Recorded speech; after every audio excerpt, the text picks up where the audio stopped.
சற்று முன் வெளியான முக்கிய அறிவிப்பின்படி பழைய ஓய்வூதிய திட்டம் அரசு ஊழியர்கள் தலையில் இடி, இனியும் பொறுக்க முடியாது, தீவிரமாகும் போராட்டம். செய்தியை முழுமையாக கேட்கறதுக்கு முன்னாடி நம்ம சேனலை சப்ஸ்கிரைப் பண்ணலாம். சப்ஸ்கிரைப் பண்ணிக்கோங்க. மறக்காம பெல் பட்டனை கிளிக் பண்ணிக்கோங்க. அப்பதான் நம்மளுடைய அப்டேட்டட் நியூஸ் உங்களுக்கு உடனுக்குடன் வந்து சேரும். அரசு ஊழியர்கள் ஆசிரியர்களின் நீண்ட நாள் கோரிக்கையான பழைய ஓய்வூதிய திட்டத்தை அமல்படுத்துவது தொடர்பாக தமிழ்நாடு அரசின் தலைமை செயலர் ககன்தீப் சிங் பேடி தலைமையில் குழு ஒன்றை அமைத்தது. அந்த குழு தற்போது இடைக்கால அறிக்கையை அரசிடம் சமர்ப்பித்துள்ளது. இந்நிலையில் முழுமையான அறிக்கை தாக்கல் செய்யாததால் அரசு ஊழியர் ஆசிரியர்கள் கடும் எதிர்ப்பு தெரிவித்துள்ளதோடு போராட்டத்தில் ஈடுபட போவதாக அறிவித்துள்ளனர். மத்திய அரசு 2003ஆம் ஆண்டு புதிய ஓய்வூதிய திட்டமான பங்களிப்பு ஓய்வூதிய திட்டத்தை அதாவது என்பிஎஸ் அமல்படுத்தியதன் மூலம் அதற்கு முன்னர் நிலவிய பழைய ஓய்வூதிய திட்டம் அதாவது ஓபிஎஸ் முற்றிலும் ஒழிக்கப்பட்டது. அதன் பின்னர் நாடு முழுவதும் பெரும்பாலான மாநிலங்கள் புதிய திட்டத்தையே பின்பற்றி வருகின்றன. ஆனால் அரசு ஊழியர்கள் மற்றும் ஆசிரியர்கள் இதற்கு எதிர்ப்பு தெரிவித்து பழைய ஓய்வூதிய திட்டத்தை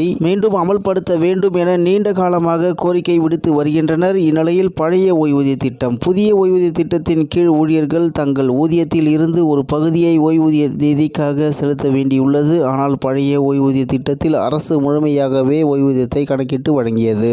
இதனால் அரசு ஊழியர்கள் புதிய திட்டம் அவர்களுக்கு பாதகமாக உள்ளது என்றும் ஓய்வுக்கு பிறகு வாழ்க்கை பாதுகாப்பு குறைவாகும் என்றும் வலியுறுத்தி வருகின்றனர். இந்நிலையில் 2021 சட்டமன்ற தேர்தலில் திமுக புதிய ஓய்வூதிய திட்டத்தை ரத்து செய்து பழைய திட்டத்தை மீண்டும் அமல்படுத்துவோம் என்று உறுதிமொழி அளித்தது. ஆனால் ஆட்சி ஆரம்பித்து 4.5 ஆண்டுகள் கடந்துவிட்ட போதும் இந்த வாக்குறுதி நிறைவேற்றப்படவில்லை. இதனால் ஊழியர் ஆசிரியர் அமைப்புகள் கடுமையாக அதிருப்தி தெரிவித்துள்ளனர். இந்நிலையில் பழைய ஓய்வூதிய திட்டம் குறித்து ஆராய்வதற்காக தமிழக அரசு 2025 பிப்ரவரி மாதம் கூடுதல் தலைமைச் செயலர் ககன்தீப் சிங் பேடி தலைமையில் 3 பேர் கொண்ட குழுவை அமைத்தது. இந்த குழு 9 மாதங்களில் முழுமையான பரிந்துரையை கொடுக்க வேண்டும் என அறிவிக்கப்பட்டது. தற்போது அந்த குழு தனது இடைக்கால அறிக்கையை 30/9/2025 அரசுக்கு சமர்ப்பித்துள்ளது. இந்த குழு இதுவரை 194 ஊழியர் சங்கங்களுடன் 9 சுற்று ஆலோசனைகள் நடத்தியுள்ளது. மேலும் இந்திய ஆயுள் காப்பீட்டு கழகம் அதாவது எல்ஐசி மற்றும் பிற நிதி நிறுவனங்களுடனும் கலந்துரையாடல்கள் மேற்கொண்டுள்ளது.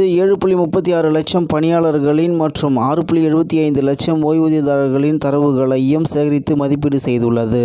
ஆனால் இன்னும் பல விவரங்கள் மற்றும் மத்திய அரசு எல்ஐசி உள்ளிட்ட அமைப்புகளுடன் கலந்துரையாடல்கள் மேற்கொள்ள வேண்டியிருப்பதாக கூறி குழு தனது இறுதி அறிக்கையை தாமதப்படுத்தியுள்ளது. இதனால் இறுதி முடிவு இன்னும் வெளியாகவில்லை. இதனால் சிபிஎஸ் ஒழிப்பு இயக்க அமைப்புகள் கடுமையாக அதிருப்தி தெரிவித்துள்ளன. திமுக தனது தேர்தல் வாக்குறுதியை நிறைவேற்றாமல் குழு அமைப்பதன் மூலம் காலம் தாழ்த்தி வருகிறது. அறிக்கை பெறுவோம் என கூறிய தேதியிலும் அதை செய்யாமல் இடைக்கால அறிக்கையோடு தப்பிக்கிறது. இது முழுமையாக கண்துடைப்பு நடவடிக்கை என்கின்றனர் அரசு ஊழியர்கள். இந்நிலையில் அவர்கள் மேலும் உண்மையான ஆர்வம் இருந்தால் ராஜஸ்தான், சத்தீஸ்கர், ஜார்க்கண்ட், இமாச்சல் பிரதேசம் போன்ற மாநிலங்களில் ஓபிஎஸ் மீண்டும் அமல்படுத்தப்பட்டதை போல் தமிழ்நாடும் உடனடியாக நடவடிக்கை எடுத்திருக்கும். ஆனால் குழுவுக்கு கால அவகாசம் நீட்டிப்பது அரசு ஊழியர்களை தேர்தலுக்கு முன் ஏமாற்றும் முயற்சிதான் எனவும் இதனைத் தொடர்ந்து அரசு ஊழியர் சங்கங்கள் அக்டோபர் 6 முதல் 15 வரை ஊழியர் சந்திப்பு பிரச்சாரம், அக்டோபர் 15ஆம் தேதி சென்னை மறியல், மேலும் அக்டோபர் 16 முதல் மாநிலம் முழுவதும் காலவரையற்ற போராட்டம் என சிபிஎஸ் இயக்கம் அறிவித்துள்ளது என்று தகவல் வெளியாகி உள்ளது என்பது குறிப்பிடத்தக்கது.